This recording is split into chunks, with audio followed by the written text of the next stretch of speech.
आप सब लोगों की तैयारी अच्छी चल रही होगी, क्योंकि जैसे जैसे अपन स्टडी करते हैं वैसे वैसे आपके टेस्ट भी होते हैं। तो आज आपके लिए नई चीज़ आपको दे रहा हूँ मैं बच्चों, ये यूनिट टेस्ट होते हैं, हर स्कूल में होते हैं। जितने भी डमी स्टूडेंट है वो भी इस बात का ध्यान रखें, रेगुलर जो स्टूडेंट है वो भी इस बात का ध्यान रखें। आपके लिए हर चैप्टर के यूनिट टेस्ट डाल रहा हूँ। अगर आप यूनिट टेस्ट के प्रत्येक सवाल को सही टाइम से अगर आप सोल्व कर लेते हैं, 100% आपके ऑल इंडिया की जितने भी एग्जाम हैं उसमें भी सिलेक्शन होगा और स्कूल में भी आपकी रिपोर्टेशन बढ़ेगी। तो बच्चों, आज आपके लिए यूनिट टेस्ट नया आपको एक टॉपिक दे रहा हूँ। आप अपनी कॉपी में टाइम का ध्यान रखते हुए इन क्वेश्चन को करिएगा।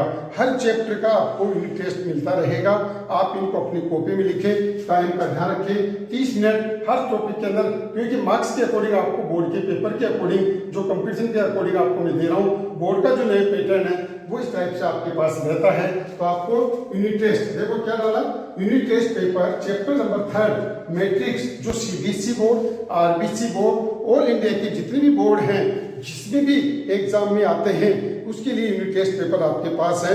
मॉक टेस्ट पेपर अलग है, यूनिट टेस्ट पेपर अलग है, जो आपको कॉपी के अंदर लिखकर पूरा सॉल्यूशन देना पड़ता है। तो बच्चों, आज आपका फर्स्ट है, मार्क्स 20 नंबर का पेपर है ये, 30 मिनट के अंदर आपको करना है। आप अपने कॉपी में लिखकर इसका आंसर आप चेक कराइए, मुझे सेंड कर दीजिए, या आप अपने टीचर से चेक कराइए। अगर आप में कमी होगी तो बताएंगे, अगर उस कमी को अपन सुधारते हैं 100% आपके नंबर आएंगे। तो टॉप करने का मेथड आपके पास बता रहा हूँ, आप अपनी कॉपी में नोट करें।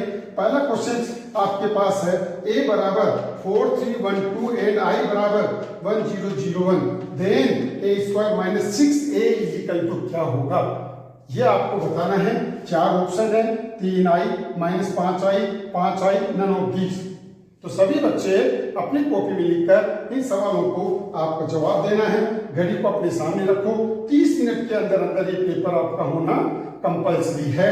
1 नंबर का है, आप ऑप्शन में से कौन सा ऑप्शन सही है बताएंगे।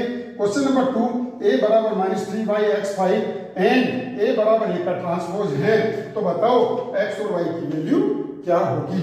x बराबर 5, y बराबर -3, x बराबर -3, y बराबर 5, x बराबर y, नन ऑफ दीज, ये आपके पास है। नेक्स्ट क्वेश्चन नंबर 3 आपके पास है, if A matrix have 52 element right possible order, बताओ किसी मैट्रिक्स में 52 एलिमेंट्स है तो पॉसिबल ऑर्डर क्या क्या होगा, ये आपके 1 नंबर का आता है। इसके अंदर से what is the number of all possible matrix, कितने मैट्रिक्स अपन बना सकते हैं 3 into 3 ऑर्डर की। इफ ईच एंट्री, अगर उसमें 1 या 2 एलिमेंट अपन लेते हैं, 1 या 2, 1 और 2 लेते हैं, तो बताओ कितने मैट्रिक्स बनेगी। नंबर ऑफ मैट्रिक्स आपको बतानी है। कंस्ट्रक्ट मैट्रिक्स 3 into 2, 3 into 2 की मैट्रिक्स बनाइए। इफ ए बराबर aij, हुज एलिमेंट aij बराबर i प्लस 2j का होल स्क्वायर, ये 3 नंबर का आपके पास बोर्ड के पेपर में आता है। नेक्स्ट, इफ a बराबर 3 - 2 4 - 2, then find k so that a square बराबर ka माइनस 2i आपके पास है, बताइए k की वैल्यू क्या होगी, ये बात आपके पास है। एक्सप्रेस, क्वेश्चन नंबर 7 है, एक्सप्रेस द मैट्रिक्स, द क्या नाम है, sum of a symmetric and skew symmetric matrix form में आपको लिखना है। कहीं बच्चे इसको गलत करते हैं क्योंकि वो सही समझ नहीं पाते। क्या आप इस मैट्रिक्स को क्या करेंगे, a बराबर हाफ a प्लस a का ट्रांसपोज और plus half a minus a का ट्रांसपोज करके आपको शो करना है। इसको p और q सपोज करके इसको सोल्व करना है।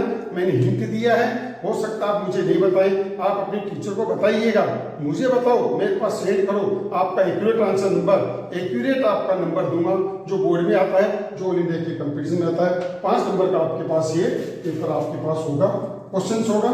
नेक्स्ट आपके पास है क्या, क्वेश्चन नंबर 8, इफ 1 2 1 2 1 0 2 -1 -3 4 a बराबर into a, ये मैट्रिक्स है, आपको फाइंड आउट करना है। जबकि इसके बराबर क्या दे रखा है, 1 - 2 13 -4 -10 20 3 6 -2, देन फाइंड a, बताओ मैट्रिक्स ये क्या होगी। इस तरह से 5 5 10 3 13 3 16 17 18 19 20 20 मार्क्स का पेपर है। बच्चों, आप अपने नोट्स बनाइए, अपनी कॉपी में यूनिट फर्स्ट डालो, नेक्स्ट वीडियो में यूनिट सेकंड, यूनिट थर्ड, इस तरह से हर total 11th 12th 9th 10th सभी क्लासों में आपको यूनिट टेस्ट पेपर दूंगा। आप अपना आकलन कीजिए और 30 मिनट के अंदर ये पेपर आपका होना कंपल्सरी है। ज़्यादा से ज़्यादा बच्चे आप अपने दोस्तों को बताइए, फ्रेंड्स को बताइए और इसका बेनिफिट लीजिए। देखो आपकी लाइफ कैसे चेंज नहीं होती है, लाइफ भी चेंज होगी और जीने का मकसद भी आपका बढ़ेगा। इसलिए ज़्यादा पेपरों को